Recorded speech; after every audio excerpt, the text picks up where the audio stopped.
I kind of want to get into it. Should we talk about one battle after another? Jump right into it, my friend. You have been waiting patiently for this movie. You have been waiting patiently for this collaboration. Yeah. I mean, it's a for long you. time coming. Yeah, I mean, you might as well ring the bell because I think go. I found my favorite movie of the year. Paul Thomas Anderson returns with his 10th feature film, his biggest movie yet. One battle after another. Quick tangent. You know, his 10th movie. Could you imagine him retiring after this one, like Tarantino wants to do after 10 movies? That would be ridiculous. Why would for anybody someone want to to retire after 10 movies? Goofy. His long-awaited collaboration, as you mentioned, with Leonardo DiCaprio. We just did our Leonardo DiCaprio bracket, and on that we discussed that there was a sliding doors with him and Mark Wahlberg. Leo was offered the part in Boogie Nights, and how different things could have gone had these two hooked up that much earlier.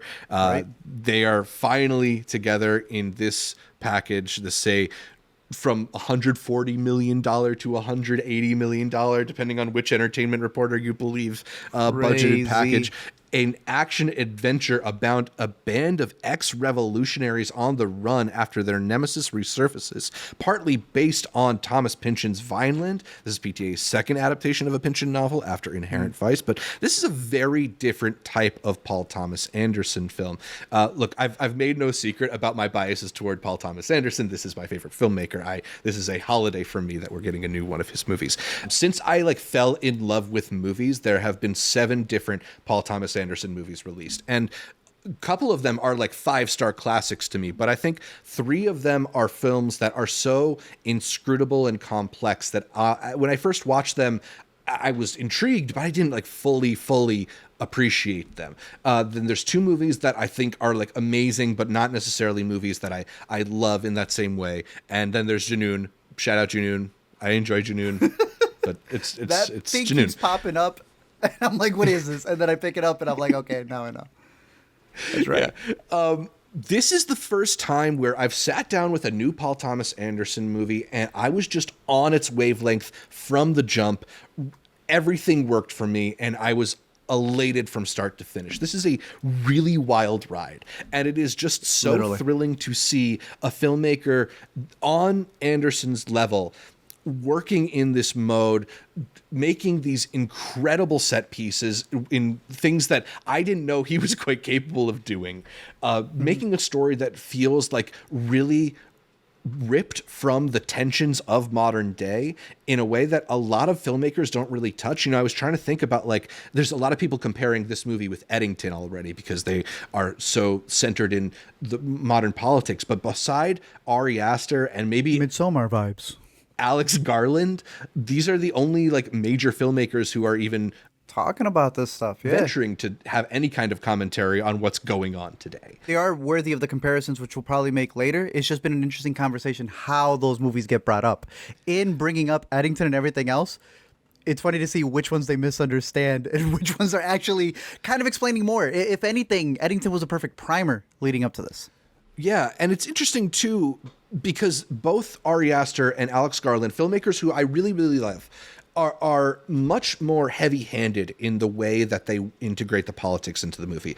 And I thought it's really interesting to see how this film, as a contrast, just sort of feels like it lives in this world and isn't necessarily as didactic about it. The characters are political in nature, but they're not necessarily espousing their politics at you throughout the movie. And it creates for this really engaging story that is dealing with these issues without necessarily being didactic in how it is portraying the issues.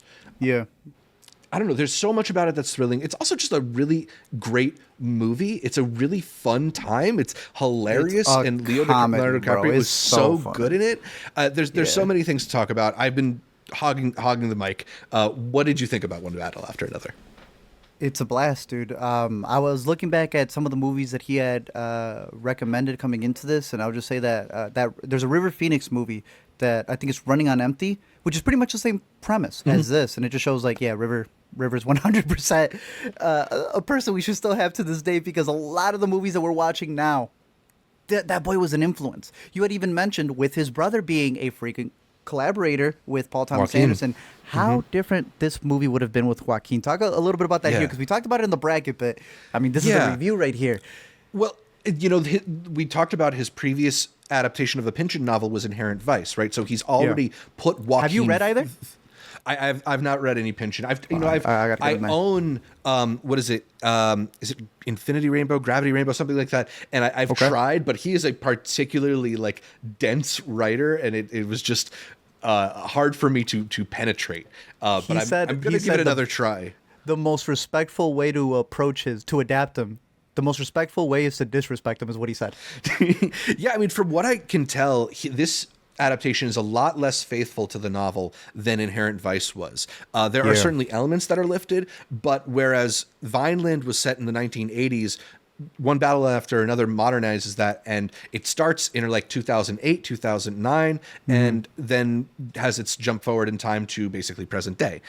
There's a version of this movie where you could see Paul Thomas Anderson maybe casting Joaquin Phoenix, and I think that movie works, but it becomes a much different movie. It becomes something that I think is maybe more about this strange ex-radical living in this off-the-grid existence, and a little bit more about his neuroses, whereas there's this warmth that Leo really brings to this part, that despite being kind of strung out and fried, that he is a dad, and a really proud dad, just trying to do the best by his daughter. And it really shines through. I think this is maybe my favorite Leonardo DiCaprio performance already, which is maybe a lot of recency bias, but like it is that good. Well, it's going to age well. Yeah, easily.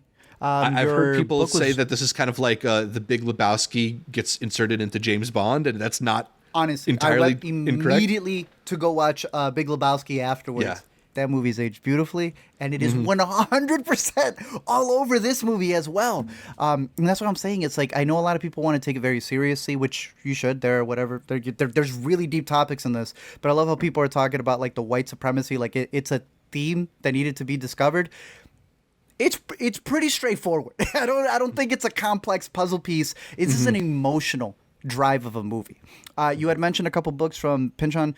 Gravity's Rainbow is the one you were talking about. Yes, that was the one that I tried to read at least. And two, this man's still writing. This man's 88 years old, and he just put out a book called Shadow Ticket. So that's crazy. But bringing it back over here with the lead performance, I agree with you that it needs to be him, because I think Joaquin could have done something with it, considering he's been in Come On, Come On, where you see him kind of dealing with the kid as well. But there is a warmth, like you said, to this one, where he is... It's almost like it's just a setting, like you were mentioning, the political setting to it is just the exterior to what this guy is going through. It could be something else if you wanted it to be, but it's how he feels, like the past. It's in the commercial. What him and her mom did is coming back to bite them. And to a degree, he has snoozed on life and what happens when you're not ready for what comes next. And I think it's also very meta in the sense that everyone knows Paul Thomas Anderson as the know-it-all. Like, he pissed off Burt Reynolds in Boogie Nights because he was always about getting everything to a T. And I'm sure you followed him enough to see he's changed the way he makes his films. Yeah. To the point that he went from being a know-it-all to almost putting himself on screen as a guy who doesn't know anything. And it's beautiful. It is 100% Paul Thomas Anderson up on screen telling you, like, look at this crazy world of being a dad. I think one of the best reviews, David Ehrlich has done is just been posting the poster when someone had said, thank goodness that I don't have a child now. Counterpoint. There is moments in this movie where it's kind of telling you, like, what are you fighting for if not for the next generation? What a movie. It is a love letter to the future. It is a love letter to kids and how scary that really is. It's like Prisoners. Yeah. I think that's a psychological thriller, but the moment you hold a baby, that movie is a horror film. But you and I also think that this man is one of the funniest directors out there. A lot of people don't know. You and I do. He's married to one of the funniest ladies out there as well, Maya Rudolph. Yeah, shout out Maya Rudolph. I see a lot of what could be their relationship in here. I can only imagine Maya Rudolph's grandma, or her mom, yelling at, like the way he gets yelled at this. Right. Yeah, I mean, it's a really fascinating dynamic that he's playing with here, and it's really just so exciting to see him work at it. Like, this is, it feels like it's his most personal film. There's definitely personal elements and a lot of other ones, but especially because he is a father to teenage daughters who are biracial. That is so huge of an element in this movie. The fact that it is about this guy who was this radical, this revolutionary in his younger years, and more active and more disruptive, and now how he's settled into like a calmer, softer guy who is seeing the world shift around him. It feels really like he's put a lot of his own relationship with his family into this movie, and that's part of what I think I find so sweet about it. I want to break down the movie just a little bit, and I don't want to. Maybe this will be too specific for people who want to be spoiled about elements of the film, but we'll kind of preface that, because I think it has different parts that are really interesting. And let's start at least with this whole prologue section of the film, because you get thrown into the movie without much hesitation. You're involved with the French 75, this group of radical disruptors, revolutionaries who are in the beginning of the movie working to free a camp of migrants. They are involved in bank heists and explosives. And this section of the film is really led by Tiana Taylor's performance as Perfidia Beverly Hills, an incredible character name. I found this section to be really electric. There's just a speed with which it moves through story. It shoots like straight out of a cannon. Just taking you through big chunks of this like love story between her and Ghetto Pat, Leonardo DiCaprio's character, as they simultaneously fight for what they believe in and fall in love and start a family and dissolve that relationship. I thought this was just some of the best filmmaking that I've ever seen from Paul Thomas Anderson. Those shots at the beginning when they're getting ready to plan stuff, like you said, Perfidia's the leader. You've got the heart of it, which is Regina Hall. My man's the explosives, right? There's this whole through line of how he's the one who starts the sparks. Beautiful. They got this shot of the border in the back that splits. This movie has some of the sneakily best cinematography of this year. It is unreal. The fact that no one was talking about how the whole thing is shot in 1:4:3 shows you that everyone's sharing IMAX stuff without really knowing what they're talking about. Right. This thing is unbelievably. No wonder it costs over $100 million. Worth every penny. Worth every penny. It's absolutely gorgeous. I agree with you with that first. That first really third quarter. Yeah, I mean, it feels like it's maybe like half an hour, 45 minutes. I wasn't there with my stopwatch, but it's like a pretty extended section that really, really moves. And the whole point of it is that it's setting up what's going to be the repercussions for the rest of the movie, right? Yeah. And I've seen a lot of people, because like you say, it's very explosive, that they feel it kind of gets drowned out a little bit after because they're really connected to Tiana Taylor's character, who we even shouted out for a while. We were showing up to those screenings at Sundance for 1001. Yeah. But the contrast of her character is very similar to, you were mentioning Eddington with another big actress who was in that movie who isn't in it for a long time. And that's kind of the point. The idea is you fall in love with her for her to get removed. And it's always interesting to see when people bring that stuff up. A character died and it hurt. Well, yeah, something like that is supposed to hit you. And it's her absence in it, but more so what she leaves behind. That's the big issue, because between her and Sean Penn, you really have this radical Romeo and Juliet, these two people who desire each other in a way that they're not supposed to. And they still come together because they see something in themselves, especially with it being a story of a big revolutionary, a leader who becomes a mom, and that postpartum depression side of it. And this push and pull of, does this man desire me in the same way that somebody else who doesn't even, who's my enemy, but they have this almost connection to each other. Unbelievable stuff. She's such a fascinating character because the movie doesn't really try to soften her or that's the beauty of it. Yeah, like they just sort of, it doesn't really condemn her either, but it just sort of is true to her spirit. It's sort of, she has to live her life. So then you have a character where people are coming out hating her because she's very scary to them. And that's a dog hollering because they got hit. Yeah. But then other people who also get blinded by that charisma. You cannot deny that the entire rest of the movie, I mean, the biggest thing you could call a person, especially someone in her field, is a rat. And she's a rat. You know, Yeah. there are mistakes that she makes, and that's what makes it so powerful, is that you either get swept up with her, or you're not realizing like the power that she had at that beginning act. Yeah, I'm gonna give ourselves permission to talk about spoilers because this is a movie do it. that it's just worth You it. have to. But Yeah. yeah, I wrote down in my notebook, "Am I weird for being jealous of my baby?" Beautiful, just It- honest, raw. Such a beautiful, synced feeling that there's a whole movie just within that sentiment, but it's just this little grace note in this prologue. And I keep referring it to as a prologue because it does sort of feel like the action of the main movie doesn't begin until Tiana Taylor's character leaves. But That's when the this title whole pops section up. Yeah. But this whole section is so riveting. You know, as we were saying, tells the story of their kind of love story, and then her beginning to have this illicit relationship on the side with Sean Penn's Lockjaw character, who we'll get into more in a little bit.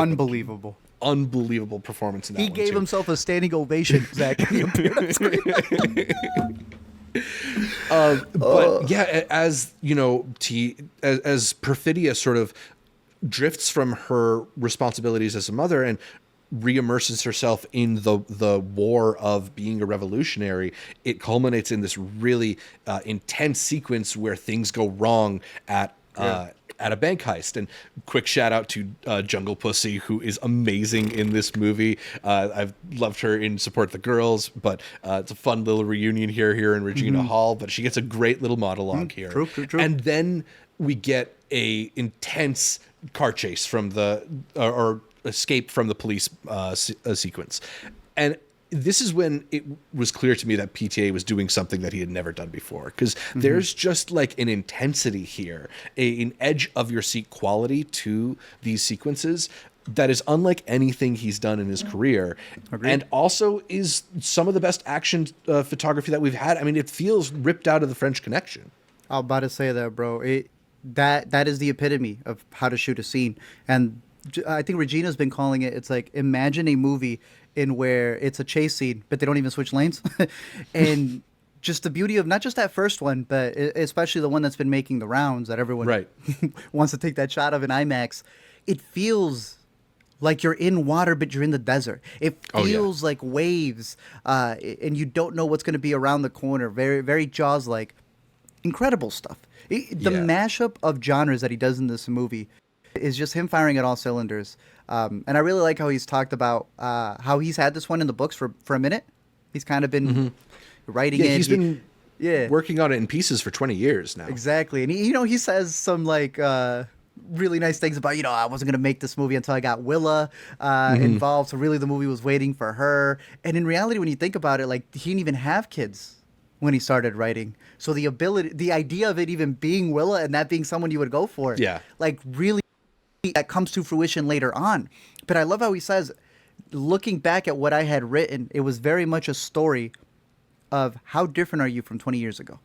And I think there's this great meta text of him not just looking at himself as a filmmaker, someone who may also have to leave their kids to go work on a project. And is it going to be worth it? Is it going to change it? Like you're saying, he is a radical in his own sense in this new American wave of movies and filmmakers that we have who fund their own stuff as well.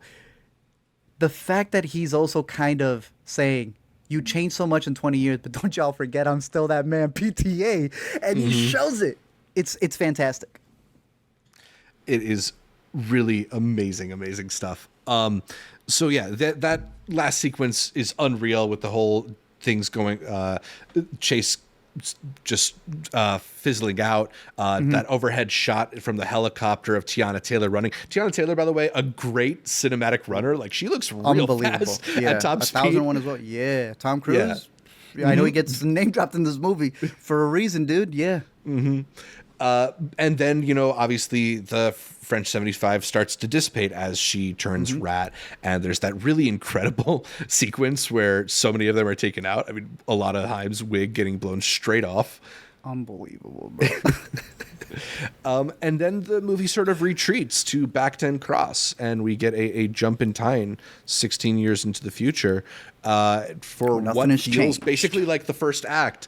I thought that whole first sequence, this is a strange comparison, but the way that it just tells you this tragic kind of story that just is like a preface to the film. I don't know why I thought of Up, but there's like a similarity there in terms of the ill-fated female that is going to hover over the action of the rest of the film. Completely different tonally, but that's at least where my brain went at first. Hey, you got a great score going alongside with it, just like Up has, that is going to be remembered. And one of the guys from The Whitest Kids You Know, obviously was Zach Kreger coming out with Weapons. He had I'm blinking on which one it was, who had mentioned this is just an episode of Bluey directed by Paul Thomas Anderson. So without a doubt, that's what I'm saying. It's beautiful to see a father-daughter movie that's rated R.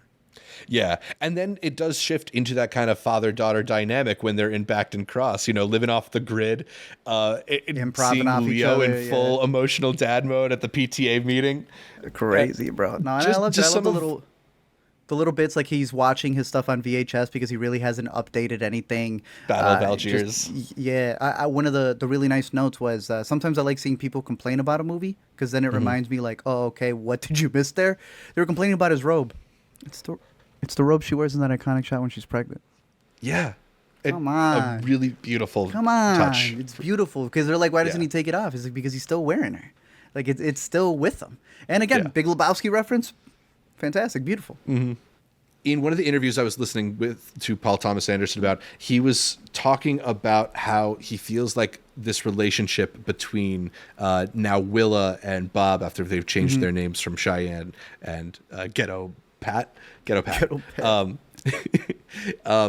that she's probably somebody who for the first 10, 12 years of her life really loved her dad and learned a lot of lessons from him. And then, as we all do, she got into her teenage years and she started to push away a little bit and feel a little bit like she knew best. And that natural sort of teenage rebellion that being raised by a revolutionary was probably also encouraged in her too. And I think that's really clear in her characterization, right? Like she's this, she is very much like akin with his sort of lifestyle. You could feel like he's taught her a lot of stuff, but she's also pushing away into her own things and even going further towards, progressive thinking than he ever did. And, he's like it's funny because he's like clearly a progressive guy in the movie too, but the times have passed him up. They have that classic conversation about they them pronouns and stuff. It's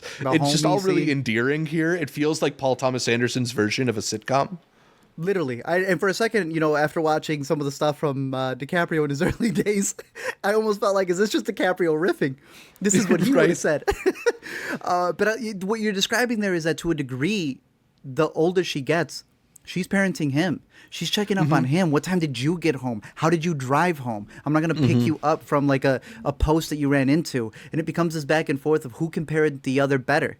And there's a lot of beauty in there, especially when it comes to them being in witness protection, but not witness protection because they left on their own. Yeah, it's interesting, right? Because they are sort of living off the grid, but they're still living in community, right? Like Willa has her group of friends who come pick her up, and they get the classic sort of meeting the dad scene, where Did you hear? Leo is so funny.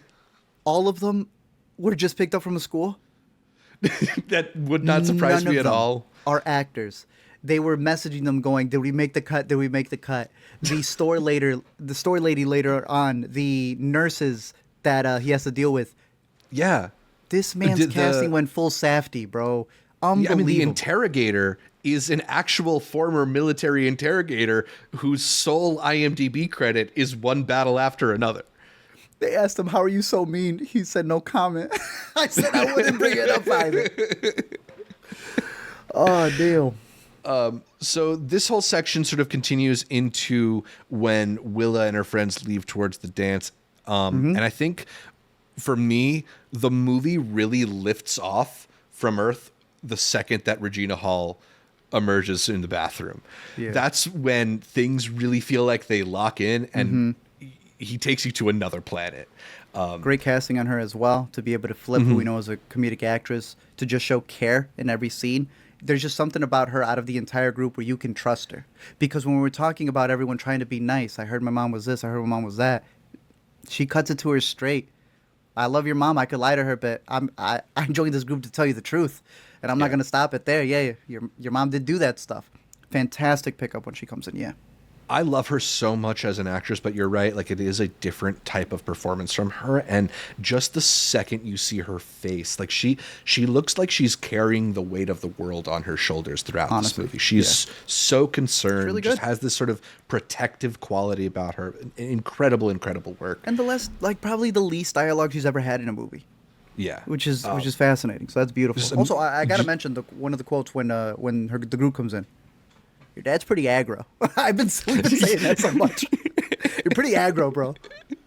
Yeah. We also glanced over Mo Bamba playing at the dance, which Sheck West in a Paul Thomas Anderson movie. Do you like what we're are we living doing in magical here? times. This is beautiful. Which begs the question. I've heard this. A lot of people coming out talking about the timeline. Right. Does that change it for you? Do you have a certain point where it begins? Because I took it as they were in like the 2000s, and then it led right before. They have cell phones in the prologue period of the movie, so it can't be like that long ago. I took it to be like it's like 2008-ish when the movie begins, and then like 16 years later brings it right into modern day. Mm-hmm. Because you also, I mean, the iPhones. This is not an Apple movie, but damn, there are a lot of iPhones. Yeah. With the iPhones at the end as well, kind of put you in that spot. Although interestingly about the iPhones, Paul Thomas Anderson's a filmmaker who's pretty much exclusively worked in the past, pre-cell phone era. And while there is a lot of interesting cell phone use in this movie, they're not looking at the cell phones or showing them on screen. It's just kind of conversations happening on the cell phone.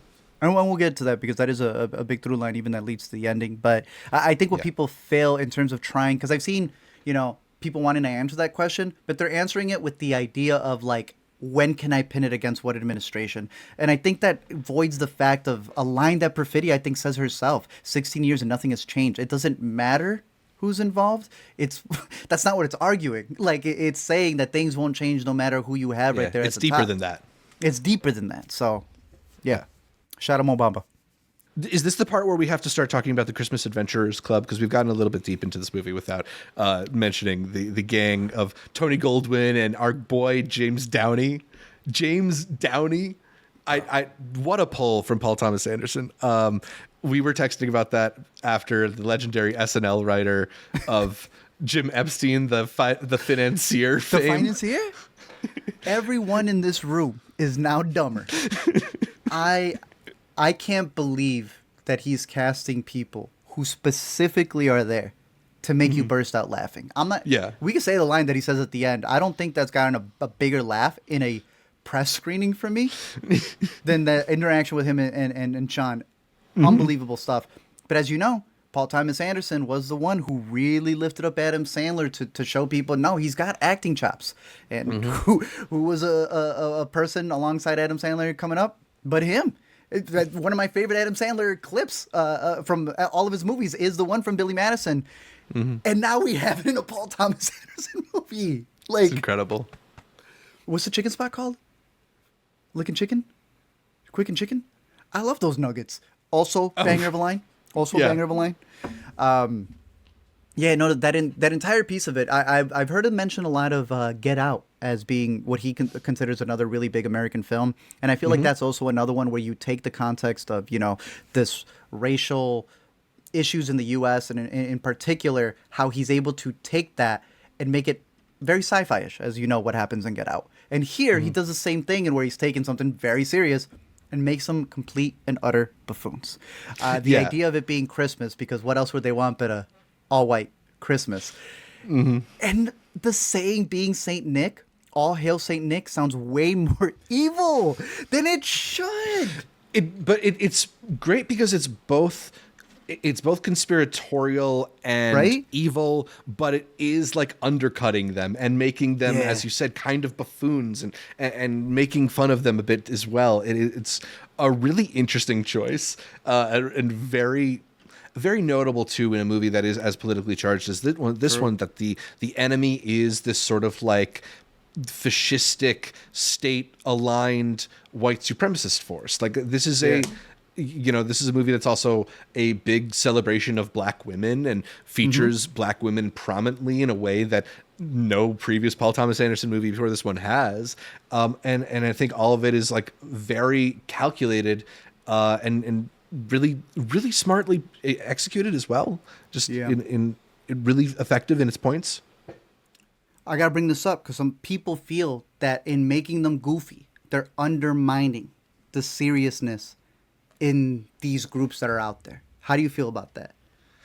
I mean, I think that sometimes when you balance, when you can balance both high and low commentary on things, it's more effective. So while they are ridiculous and funny and laughable, they also are intimidating and scary and capable of very extreme violence and have, this power of police force on their side and stuff like that. So I think the movie does do justice to the nefarious nature of this kind of threat while also exploiting it for comedy. So to me, it's still effective. And perhaps even more effective, too, because sometimes I think when you're only looking at things through that dour tone, it's not as interesting. It's a little monotonous. Do you feel it does it better than JoJo? We'll call it a tie. How about that? Bro, I can't walk outside without these. We got Border Patrol all over Chicago right now. I don't know if you've seen the clip of the Uber driver. I highly recommend. There's an Uber driver that they try to stop in Michigan Avenue. The bicyclist? And he outskirted them, bro. Yeah. He ran a 40-yard dash out of them. They are buffoons. I'm big on show them for the ridiculousness that they are. It has to be. Because I agree with you that the menacing nature really comes in from the fact that, as we're setting up who they are looking to initiate a new person. And it's what this new person is willing to do to fit in, which is insane. Because they're also contrasting their desires. Yes, the way that the community of the Christmas Adventurers Club, which is so based around violence and exclusion, is contrasted with everybody else in the movie. The communal nature of the French 75, who are always looking out for each other, who have these things, these beacons that say, if you see somebody else with this beacon, trust them with your life. As contrasted with the community around Sensei Sergio, who we should also talk about, because as Leonardo DiCaprio's character starts to make his escape from Lockjaw, he turns to Benicio del Toro's character. And it is one of the highlights of this film, because first of all, Benicio is just pulling some of his best career work here. So unfazed and cool, and just has this incredible aura to him, too. Yeah. Thank you, but I don't know if but I don't know if you heard, he was actually pretty integral in writing a lot of this character. That he came up with the whole Latino Harriet Tubman situation. And that's what I'm saying. This man would have never changed an entire script back in his early days. So to be there and embrace that, I'm sure he got the Mobamba from the kids. He was able to add a lot of this context to it. That's great, dude, because that's some of the funny stuff in the movie. It like you were saying, shows the community of it just like that. This man is freaking out, and he's taking the time. That's a new one. It's, again, a big through line in the movie that even them, who aren't hiding in the woods, they're hiding in the hallways, are still having kids. They're still looking for the future. They're still looking at the bright side of what it needs to be. And I need to watch it again, but there are two things that happen that cause the protests that they clash into when they're looking for Willa. Right. And if I'm not mistaken, it wasn't that the chicken place got raided. It was that the school got raided. So to a degree, the news isn't even out there for Sergio and his crew to already be working while they're focused on something else over there. Because there's that beautiful shot with the skateboarders, bro. I didn't know he had that in him either.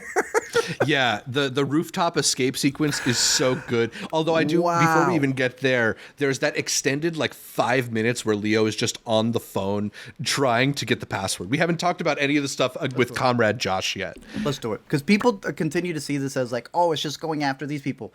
It is so introspective. And I think that's why a lot of people connected it to Eddington. In Eddington, you're seeing it from the point of view of a sheriff who's very conservative. And here you're seeing it from the point of view of like what I feel a lot of people may see themselves in. Oh, I could be a revolutionary like him. But I love how he's bashing Comrade Josh, as in like, you are the worst person to have taken the mantle. Yeah. The seventh, right?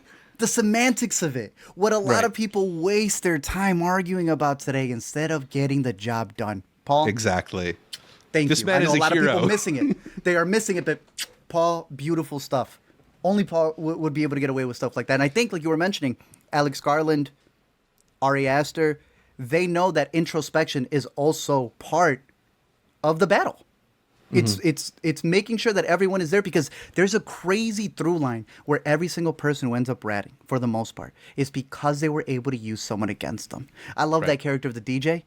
The two little Mexican kids were ready to call it in. They knew exactly what to do if he was ever taken. And they only got him, why? Because he had a sister. And it's like a crazy through line that it's telling you, we know that that is the weakness and why many of you have decided, yo, it's better to be a revolutionary without these extra things. But then what is it worth? Like, big brain Paul Thomas Anderson, bro. It's it's such an emotional movie in what it's trying to tell you.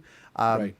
And you again, really you contrast that with Lockjaw's character, who is on the hunt for what we are going to learn is his daughter, right? And he can't do it. What? Yeah. Oh, wait, the grocery store scene. I don't even know what to say, bro. I'm not going to ad-lib what they did there. What? I mean, it's just like, this is, we've known that Paul Thomas Anderson is such a funny filmmaker, and it is amazing to see him like go full out into these slapsticky, ridiculous, hilarious moments. Like this is definitely one of the most laugh out loud films that he's made. One small thing that I love in that sequence with Comrade Josh on the phone, when he's saying, I cannot for the life of my daughter tell you what time is it. And Benicio goes 8:15. 8:15. I have him right where I want him. Unbelievable. It's so good. And by the way, that's a stupid name. The skateboarder sequence, that shot when that shot when they're escaping and suddenly Leo falls off the roof is also so good. Not only is it just a hysterical subversion of what you're expecting to happen, but it looks incredible. How they got that all in one shot, I don't understand. Yeah. And how funny is the scene when he gets arrested right afterwards? He's hitting you with Batman, Spider-Man, Peter Parker. He was born sometime in the 80s. It's so good, yeah. Yeah. This all sort of leads us towards the climax of the movie, right? Where we haven't mentioned the whole sequence of Regina Hall taking Chase Infinity's character to the the Sisters of the Brave Beaver Desert, something like that. That's a great PTA joke right there. Which his daughter is also one of the nuns, as well, as I saw from the behind the scenes. Yeah, as well as the main nun they talk to is the woman that interviews Tom Cruise in Magnolia, April Grace. Wow. Yeah, love that. Damn, just ran that one back too. That's so funny, bro. But after Lockjaw's character discovers Willa at the Sisters of the Brave Beaver, and Bob is sort of hot on their tail, it leads us to this really incredible climactic sequence in which they drive out to this desert, like you were saying. And if it's not the best car chase that I've ever seen, then it's got to be the best one that I've seen in a long, long time. They're posting pictures of the road, dude. Right? That's how you know. Making posters of the road. It's ridiculous. That's crazy. Because like we've seen so many iterations of the car chase. There is a phenomenal one in the first half an hour of this movie, but we're so used to it being this sort of like intense chase between cars, weaving, crashing, narrow escapes. To use the landscape of the road in this way, like you said, like the waves where it's like an optical illusion. Yeah. It's so fascinating that this kind of game of cat and mouse. I don't know if you were like me, I worried for at least half of that scene that Willa might just run Bob over. It's the scene afterwards, because like you're describing, she's able to be smart enough to do that cat and mouse thing, to do that Disturbia bit where she knew where to put it out of sight to crash in. It's when he's confronting her and is asking once again for the thing that he doesn't remember. I kid you not. I still have it right here, and I can't believe he got that close. There are so many movies, you watch it the first time, afterwards that tension is gone. I still taste the tension of really thinking she was going to shoot her freaking dad, bro. Oh, yeah. I mean, the way that sequence ends is unbelievable. No, because it's like it shows you at what wit's end that the person who raised you, after everything she was hit with, dude, having a whole Maury episode with Sean Penn in the fastest, what's it called? DNA the test? testing, the DNA testing and figuring that out. She had just, that's another character to come back to as well. When he's too much of a coward to do the job himself, he passes it on to an officer who gets made fun of subtly by everybody else, that he's really Native American, but indigenous, but he likes to pretend that he's Hispanic, that he's Mexican. This idea that it's easier to say you're another ethnicity to fit in than your own, because you see how they've tiered it. And I thought that was crazy because it's very unspoken, but that's what causes him to turn at the end. You know, without that revolutionary thing, and even a law enforcement guy, you don't get the ending of the movie. I really thought she was going to fire him, and I'm like, what sick ending are we about to get here? Yeah. No, I mean, just how visceral her scream is with the "Who are you?" right? Yeah. But it's because she's been through this incredible, like, upending of her entire life, right? Like, to this point, she's only heard about stories of her father's radical past, and maybe she's not even heard true stories because she's still just a kid. And to her, she's even called her dad paranoid. Like, she's been instilled, like, you have to be careful, you can't have a phone, and she doesn't think it's that big of a deal. She got a phone, so now not only is her idea of who her father was and who her father's past upended. But understandable. And, you know, like... I know what side I'm on the age now. Exactly. We're Regina Hall in that scene now. Oh my goodness! I asked you once, don't you dare lie to me again. But yeah, keep going. Yeah. No, so her having that idea of her father completely subverted. Yeah. Her having her idea of her mother completely subverted, because she's only heard the best stuff from her father, and she now knows that her mother was a rat and that she's the cause of a lot of this tumult that they're currently experiencing. To have her father's identity completely reversed on her, where she's not Bob's daughter, she is Lockjaw's daughter, and that Lockjaw wants her killed. On top of all of that, her entire sense of self has been completely rocked by that point, to the point where why wouldn't she hold Bob up at a gunpoint? He made that believable. Like, everyone always talks about, the Joker when he was going to shoot what's his name in the movie. No. This moment right here, I thought was the peak of it. And we just got to shout out Chase Infinity. She's been in one other thing. You seen what it was? Person of Interest? Presumed Innocent. Presumed Innocent. Thank you. Yeah. Ladies and gentlemen, please go watch that. You have no idea how good that show is. She is surrounded by talent. Go watch it. You finished it? Did I finish? I don't know if I did. It. We're going to talk about it afterwards. Okay, we are going to talk about it afterwards. She plays the daughter in that show. She is surrounded by a bunch of heavy hitters. She is great in that first movie. She is great in this as well. They're saying she's a Chicago alum over here from Columbia, baby. And she also, like, it's not just that she's great in this movie, but she's great in scenes opposite Leonardo DiCaprio, opposite Sean Penn, opposite Regina Hall. Like, she's holding her own against these, like, screen titans. And she's one of the best parts of this movie. Like, it's exciting whenever she's on screen. Why is your shirt so tight? It has become the number one insult, without a doubt. Easy. Amazing.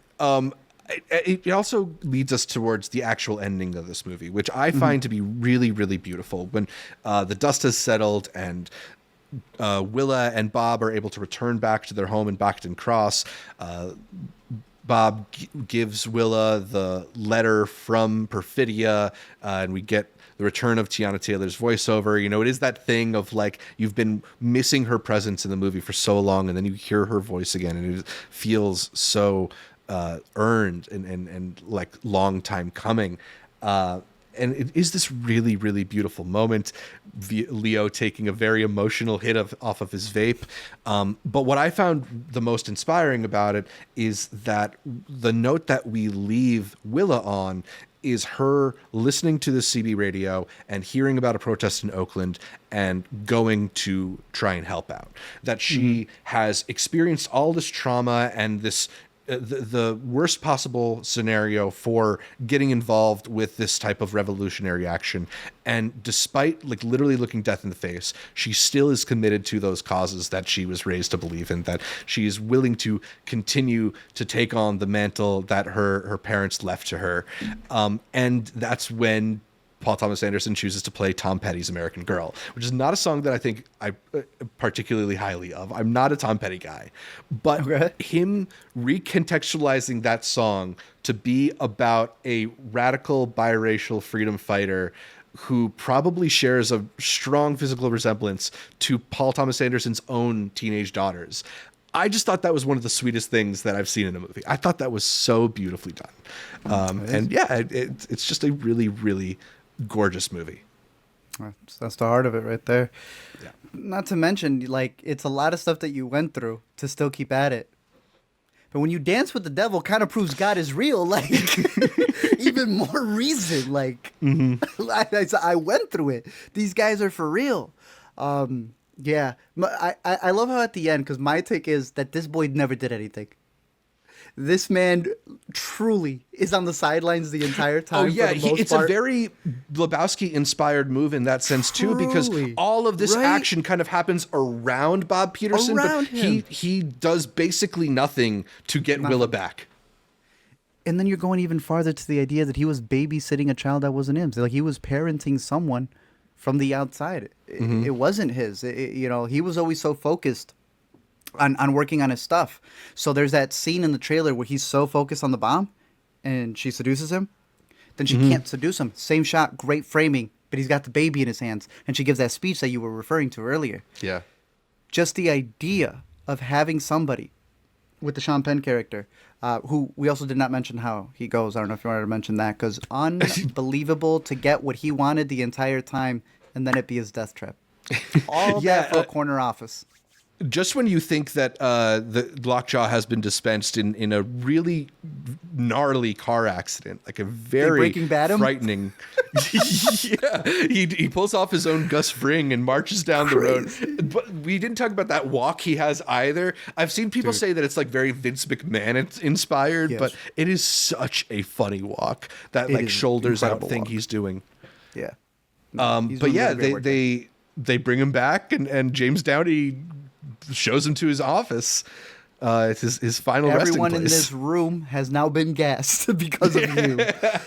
But getting back to the Leo thing, just that idea of like, besides the premise of the movie and finding his daughter and having him be on the outside, you also kind of have him since the beginning where he's kind of on the outside of the revolution at all times. It's why her parents also belittle him. I believe the quote, and you guys can correct me on this one, is that he was like the stump stopping her.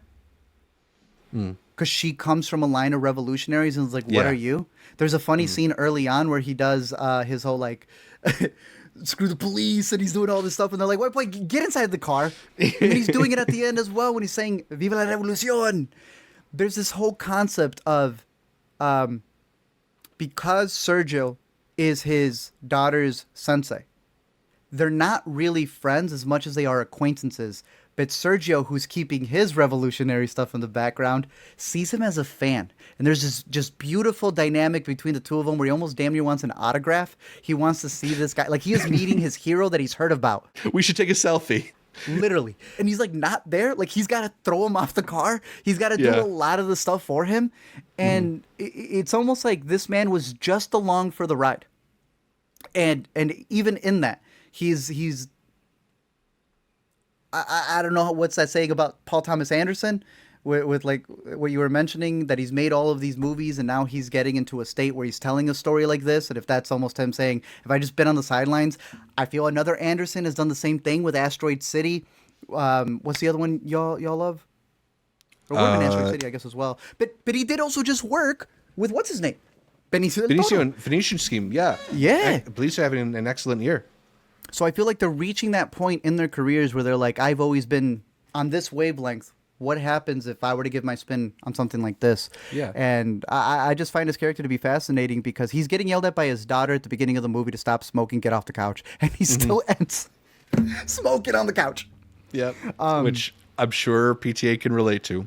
Easily. But y'all got to put those phones away. Y'all did not learn your lesson. Do not be taking those damn iPhones. But I still think it was a meme. I think him doing the whole Winky thing is 100% him playing off of, because even in the radio call that you were mentioning, they're talking about whiskey sour. They say whiskey sour, and I'm like, I cannot hear whiskey sour and my man in the same scene and not think of Once Upon a Time in Hollywood. Right. I've heard there's a lot of little, Easter eggs just throughout the movie of comedic fourth wall breaks that I'm excited to go back and catch. I think he was having a lot more fun with this movie than we've seen in previous things, and I am very excited to see him at this level with whatever he's going to put out next, dude. Yeah, I mean, he's a filmmaker who does stuff his films with interesting moments and ideas and characters and lines, and given that he had so much at his disposal, I'm sure that it's just a movie that's going to lend itself to further and further enjoyment on rewatches. I've got my tickets booked for a couple more rounds of one battle. I don't know the actor's name, but it's I want to say one of the coaches from Creed. He's the one who's dating Alana, and he goes, "Come on, Alana," or whatever her name is in the movie. He goes, "Use that prettiness, whatever, Wood to Harris? deceive." Wood Harris, and he immediately shoots her with her necklace. I'm like, you slick man. Yeah, you slick man. Great movie. Very good movie. Unbelievable stuff. We got a comment in the live stream from Josh asking, do you think PTA works better, more contained with something like Phantom Thread, or do you think he is better when he's bigger like this? We have only seen him go this big so often, right? Because he doesn't normally have access to a budget like this. I think the thing that's really exciting for me personally is, in a lot of ways, this feels like the culmination of so many things in his career. This is the moment that he's finally working with Leonardo DiCaprio, which is, to me, a meeting of the greatest working American filmmaker and the greatest working American movie star, right? That's a long time coming. It's a long time coming for him to do something that's a little bit more populist. Like I don't know if you saw that he said he wished he had a chance to do a Mission Impossible movie. Yeah, people forget. There's a lot of PTA fans, not you, Zach. You're one of the good ones. A lot of PTA fans out there that are so full of themselves and they don't realize PTA would not like you. PTA watches the things you guys put down. This man is into comedy, dumb stuff as well. And that's what causes him. I think it's what leads to him making stuff like this. Because I see Shyamalan and he goes, I don't like watching anything unless it's whatever. And I'm like, yeah, Shyamalan, maybe you should. Just to contrast it a bit.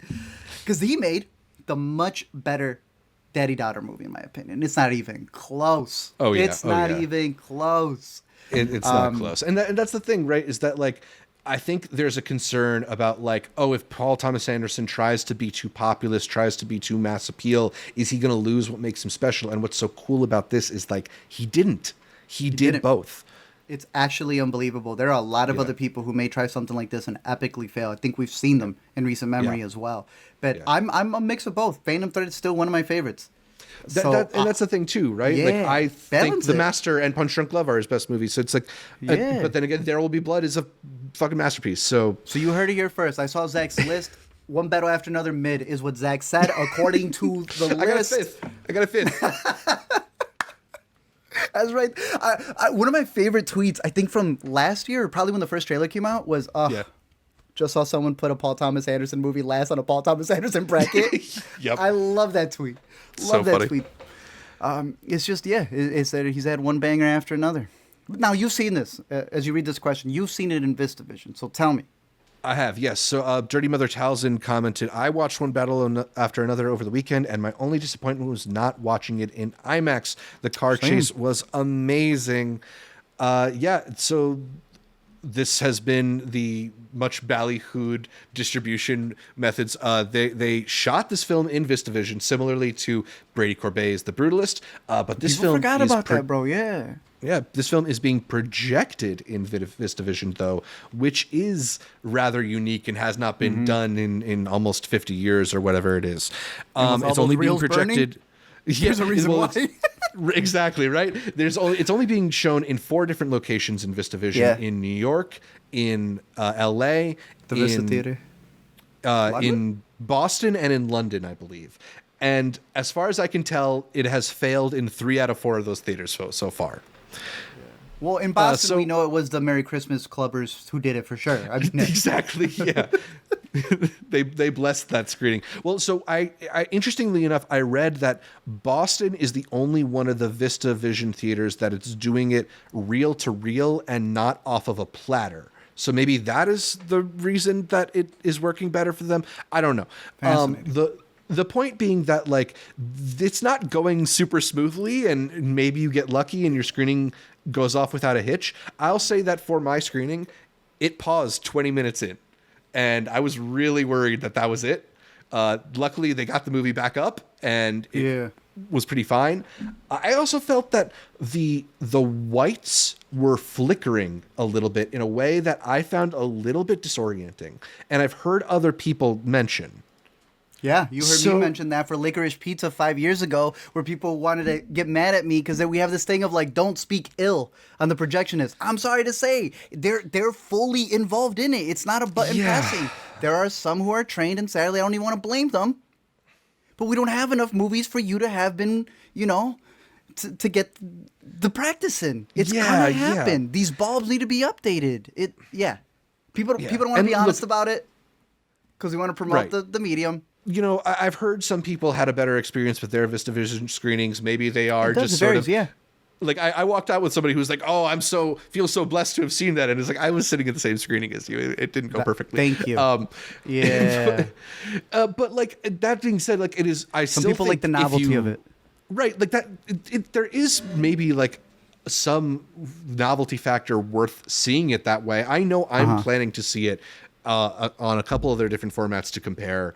And I anticipate maybe even enjoying it more when I'm not distracted by the whites flickering in that way. Dude, I'm also not like the biggest projectionist nerd. There's probably people out there who could have a better take on this than I did. I'm just telling you my experience with seeing it on VistaVision. Yeah, no, that's what happens. Film will deteriorate. Like, that's what's going to happen the more they play it. Did you catch it DCP, IMAX? My 70? press screening was just a regular DCP, not even Dolby or anything like that. I'm thinking of maybe watching it in Dolby because all my IMAXs are just going to be 1.9. I want you to, because I think your New York is doing 1.43 70 mil.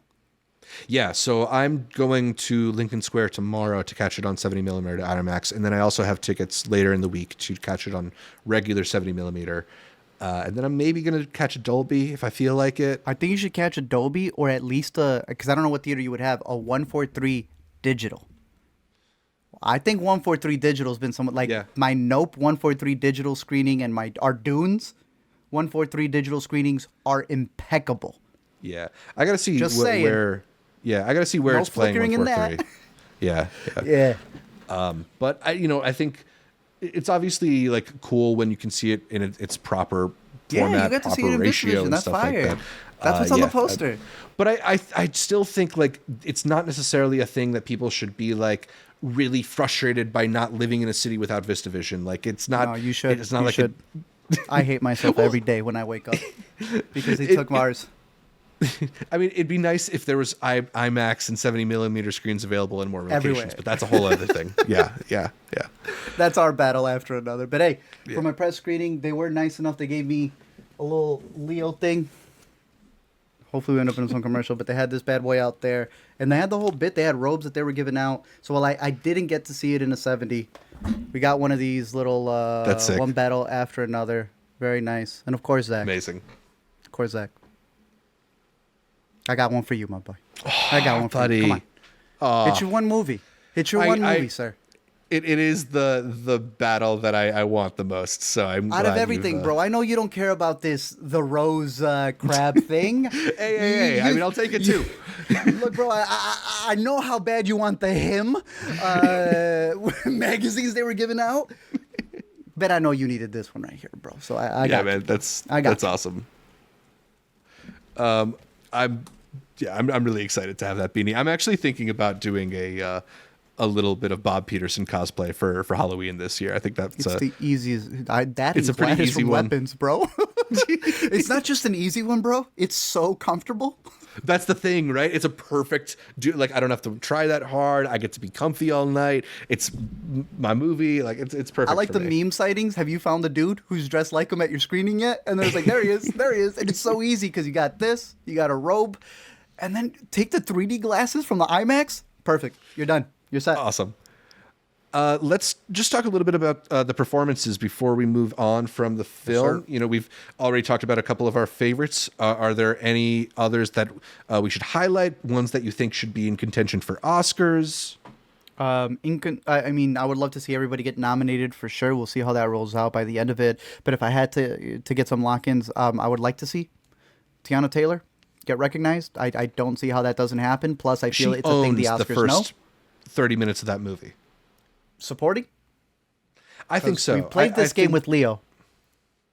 With Killers. Yeah, I mean, I think that she is like absent from so much of the movie that it would be hard to do anything but supporting for her. I think the only thing is that like if you're also putting Regina Hall in supporting and you're also putting maybe Chase Infinity in supporting, then like does that make it a crowded field? Yeah. I go with Tiana out of the three. I also thought Regina was really, really great. She is really good, but then now you're talking like nobody else gets to play.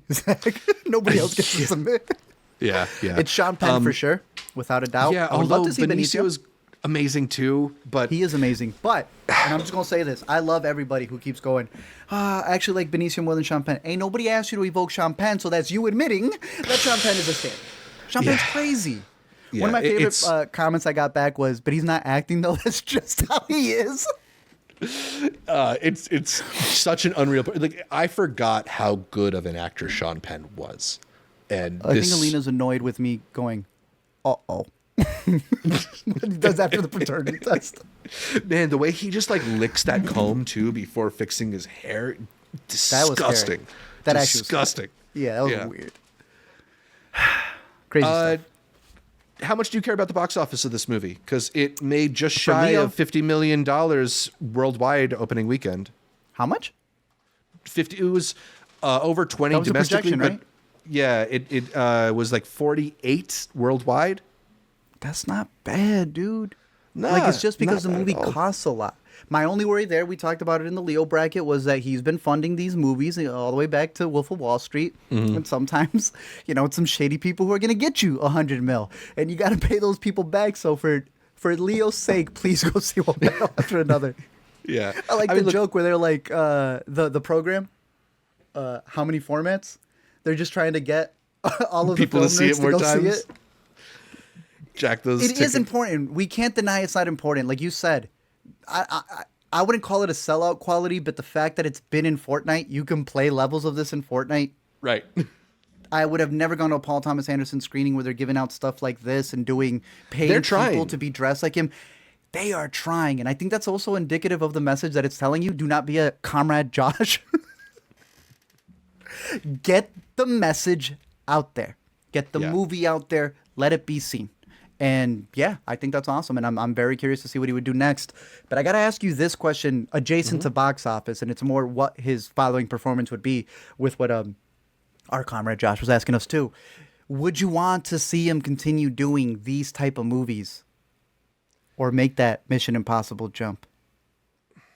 I mean, I hope he continues to make original stuff. I wouldn't be opposed to seeing him play around in some world like Mission Impossible or like James Bond or something like once. Thunderbolts 2.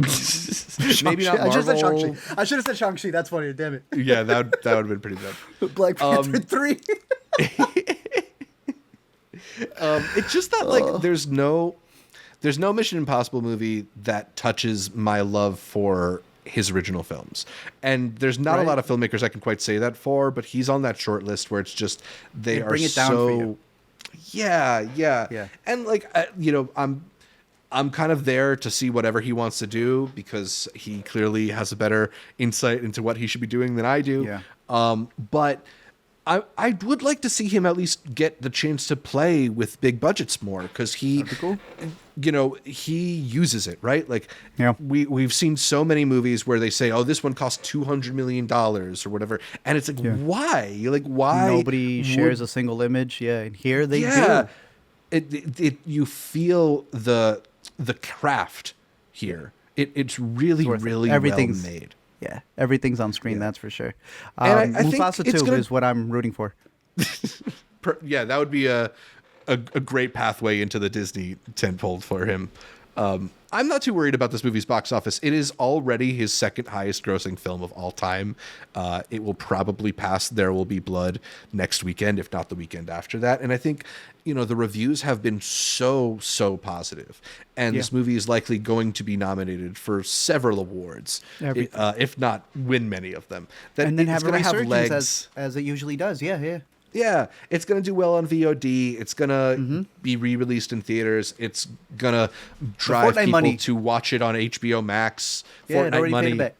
Yeah, I'm not too worried for them. Yeah, with HBO being one of the very few who likes to release stuff with the the IMAX ratio, it would be really dope to see it released in its full 1:43. I would like that a lot. Screenwriting for sure. It's adapted automatically. A great place to put it in. Score. Talk about it, bro. Come on. Oh, dude. Yeah, we haven't even talked about the Johnny Greenwood score. It is I can't let you go yet. Real. So he's got a lot of that like heavy bowing that he does in There Will Be Blood that is so like sinister and ominous and just fills you with dread. But the thing that I really love the most is the sort of like plucky piano that's going on throughout the movie. It's so anxiety inducing. I agree. It feels like they lit up the TNT and it's like it's getting closer to the dynamite. I love that image. That's so good. There is a track. I don't know if you've spent any time listening to the score. I would highly recommend it. But there's a track specifically called Perfidia Beverly Hills. And I believe it's sort of what plays as that part of the story where they've had the baby and they're sort of they're moving apart from each other.